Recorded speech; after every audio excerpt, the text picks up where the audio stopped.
औज़ु बिल्लाहि मिनश शैतानिर रजीम बिस्मिल्लाहिर्रहमानिर्रहीम रब्बि इश्रह ली सदरी व यस्सिर ली अमरी वहलुल उक़दतम मिन लिसानी यफ़क़हू क़ौली। कद खलत, कद तहकीक, बेशक, यकीनन माना करते हैं। कद शक को दूर करने के लिए आता है। कद तहकीक, खलत, खलत लफ्ज़ खाला बाओ, खाली होना, गुजर जाना, तो गुजर चुकी। खलत क्यों आया है?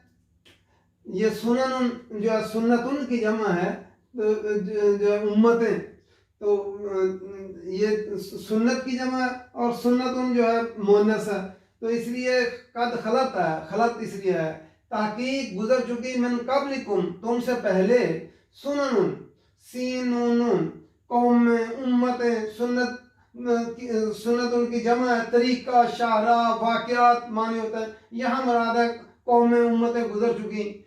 फसीरू, फा के मैंने पास होता, सीरू लफ्ज़ सीन या रा, सैर करो, चलो फिरो, चल फिर कर देखो। फिर अर्द जमीन में, फंजरू, फिर देखो। फंजरू लफ्ज़ फा के मैंने पास होता है नजर, नून ज़ोरा, नजर, तो चल फिर कर जो है वो देखो, फिर देखो। कैफा, कैसा, काना हुआ, आकिबत, आकिबा आइन काफ अकब, अकब कहते हैं एड़ी को, तो पीछे होती है ना किसी अमल के नतीजे का जो अंजाम होता है उसे आकबत कहते हैं। इसी से हमारा लफ्ज़ अकूबत, अकूबत खाना भी होता है, तो सजा के लिए बोला जाता है। आकिबत अंजाम, आकिबतुल मुकज़्ज़बीन, मुकज़्ज़बीन लफ्ज़ काफ दाल बा किज़ब मीम वाले के लिए आता है। तो जो किज़ब हम बोलते हैं और काज़िब भी बोलते हैं, काज़िब की जमा जो है मुकज़्ज़बीन, मुकज़्ज़ब की जमा है मुकज़्ज़बीन। तो झुठलाने वालों का अंजाम क्या हुआ। हाजा, हाजा इसमें इशारा करीब है। ये बयानुल लिन्नास, बयान है लोगों, लिन्नास लोगों के लिए। हाजा इसमें इशारा किसकी तरफ है? कुरान मजीद की तरफ। ये जो है बयान है लिन्नास लोगों के लिए, व हुदन और हदायत है, व मौइज़तन, हुदन का मदा हादा या होता है, हदायत है, व मौइज़तन तुन, मौइज़ा लफ्ज़ वाव ऐन ज़ुआ होता है। वाज हम उर्दू में वाज तलकीन उर्दू में बोलते हैं, और नसीहत है लिल, और वाज क्या होता है? जिससे लोगों के दिल नरम हो जाए, वाज उस नसीहत को कहते हैं। इसीलिए हम कहते हैं मौलवी साहब ने वाज फरमाई की है, आलम दीन ने वाज, वो तकरीर जब करते हैं तो लोगों के दिल नरम हो जाते हैं। तो मौइज़तुल लिल मुत्तकीन, मुत्तकीन के लिए नसीहत है। वला ताहिनु, और न तुम कमजोरी दिखाओ, न हिम्मत हारो, न तुम सुस्ती दिखाओ। ताहिनु लफ्ज़ वाव हानून वाहन है, तो अमल और इरादे की कमजोरी जो है न दिखाओ। वला तहज़नु, और न जो है गम करो। तहज़नु लफ्ज़ हाज़ानून से है, तो हुज़न होता है महबूब चीज चली जाए, जब प्यारी चीज खो जाए तो जो गम लायक होता है उसको हुज़न कहते हैं। वाअंतुम, और तुम, जब ज़मीर मुनफ़सिल आती है तो ताकीद के लिए आती है, और तुम ही, अंतुमुल आलौना, तुम ही बुलंद रहोगे। आलौना लफ्ज़ ऐन लाम वाव मादा होता है। आला अलूवन होता है बुलंद होना, तो आला की जमा आलौन है। तुम ही बुलंद रहोगे। इन कुंतुम मुमिनीन, अगर हो तुम मोमिनीन, ईमान लाने वाले। शर्त क्या रखी? ईमान। अगर ईमान तुम्हारा मजबूत है तो तुम जो है तुम ही गालिब रहोगे। फिर दोबारा देखते हैं, अल्लाह ताला ने जंग ओहद में चूंकि मुसलमानों ने दरा छोड़ दिया था, जिसकी वजह से फतह की हुई बाजी जो है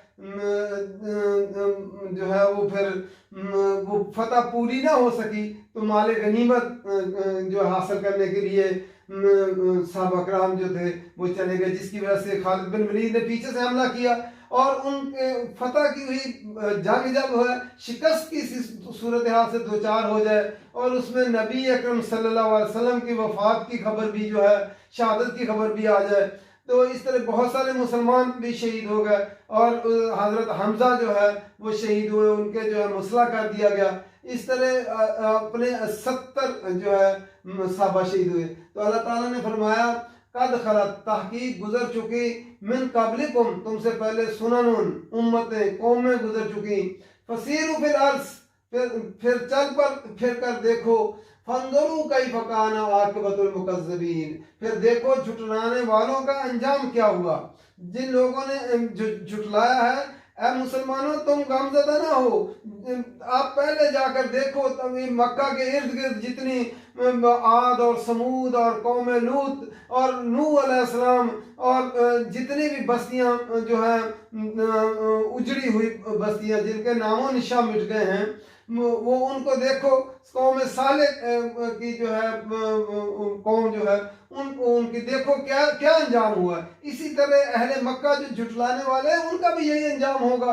तो तुम चल फिर के देखो, कद खलत मिन कबलिकुम सुनन, तहकीक गुजर चुकी तुमसे पहले कई उम्मतें जो है, फसीरु फिल अर्ज, फिर देखो जमीन में चल फिर कर, फंजरू, फिर देखो, कई फकान आकिबतुल मुकज्जिबीन, जुटलाने वालों का अंजाम फिर क्या हुआ।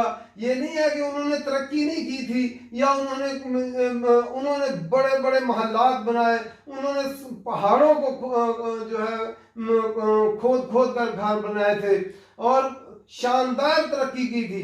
आज जितने भी जो है आप मोहनदाड़ो, हड़प्पा और जितने भी फिरौन की कौम के देखे क्या कितनी तरक्की याफ्ता कौमें थी, उस वक्त भी उनका जो है अंडरग्राउंड वाटर सिस्टम था और सारा सीवरेज सिस्टम सारा उस वक्त भी था। तो सारी तरक्की की मंजिलें वो तय कर चुके थे और जिस्मानी कुव्वत भी बड़ी थी और कादावर भी कौमें थी और उम्रें भी ज्यादा उनकी थी। लेकिन क्या हुआ, जब अल्लाह के रसूलों को उन्होंने झुटलाया और अल्लाह के अहकामात को न माना और सरकश कौमें हुई, तो फिर उनका अंजाम देखो जो है वो क्या उनका अंजाम हुआ। तो हादा बयान लिन्नास, ये बयान है, ये कुरान है बयान लिन्नास, तमाम इंसानों के लिए ये बयान है, वहुदम व मौइज़तुल लिल मुत्तकीन, और मुत्तकी लोगों के लिए, तकवा वालों के लिए हदायत भी है और जो है नसीहत भी है। ये कुरान जो है इल्म के हिसाब से तो बयान है तमाम इंसानियत के लिए। ये कुरान सिर्फ मुसलमानों के लिए नहीं उतरा, तमाम इंसानियत के लिए उतरा है। और हदायत और वाज नसीहत किसके लिए? मुत्तकी लोगों के लिए। ये जो है अल्लाह का कुरान हदायत और नसीहत है मुत्तकी लोगों के लिए, वो इससे फ़ायदा उठाते हैं। फिर फरमाया, फिर अल्लाह ताला ने मुसलमानों को हौसला दिया, वला ताहिनु, और न तुम हिम्मत हारो, जो है अजीज मता के हाथ से चले जाने से, मुसलमानों के शहीद हो जाने से, और जो है जीती हुई बाजी जंग जो है उसका नतीजा जो है वो तुम्हारे खिलाफ निकलने से तुम जो है हिम्मत ना हारो और इरादे की सुस्ती ना दिखाओ। असल में आदमी को जब शिकस्त होती है तो क्या होता है, अपना कॉन्फिडेंस लूज कर जाता है। तो इसमें ताहिर का मतलब कॉन्फिडेंस लूज ना कर जाओ तुम अपना, फिर वो उसमें हिम्मत और हौसला नहीं रहता लड़ने का। तो अल्लाह ने फरमाया वला ताहिनु, कॉन्फिडेंस लूज ना करो, वला तहज़नु, और न तुम गम ना करो, प्यारी चीजें हाथ से जो है चली जाने का तुम जो है वो गम ना करो। वअंतुमुल आलौना, और तुम ही सर बुलंद रहोगे, इन कुंतुम मुमिनीन, अगर तुम मोमिन हो। शर्त क्या रखी? ईमान की। अगर तुम्हारा ईमान मजबूत है तो तुम ही जो है वो गालिब रहोगे। ये ताहनु लफ्ज़ वहन से है।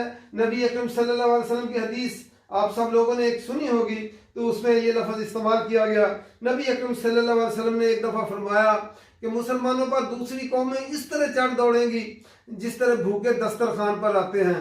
तो सहाबा कराम ने हैरान होकर पूछा, या रसूलल्लाह, क्या हमारी तादाद उस वक्त कम हो जाएगी जिस वजह से वो हम दूसरी कौमें हमारे ऊपर चढ़ दौड़ेंगी? नबी अकरम सल्लल्लाहु अलैहि वसल्लम ने फरमाया, नहीं, तुम्हारी तादाद कम नहीं होगी।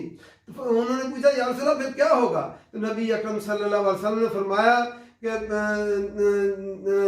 हुब्बुद दुनिया व कराहियतुल मौत, तुम्हें वाहन हो जाएगा उन्होंने पूछा वाहन क्या होता है, तो नबी अकरम सल्लल्लाहु अलैहि वसल्लम फरमाया हुब्बुद दुनिया व कराहियतुल मौत, जब तुम्हें दुनिया की मोहब्बत जो है तुम्हारे अंदर घर कर जाएगी और तुम्हें मौत से डर लगेगा कि कहीं मौत ना आ जाए, तो फिर जो है ये सूरत हाल पैदा हो जाएगी। और तुम्हारी ताकत हो कैसे होगी, जैसे समुंदर के ऊपर एक झाग होती है, झाग की कोई ताकत नहीं होती, इस तरह तुम्हारी ताकत हो जाएगी। नबी अकरम सल्लल्लाहु अलैहि वसल्लम फरमाया आज उम्मत मुसलमा का पूरी दुनिया के अंदर यही हाल है।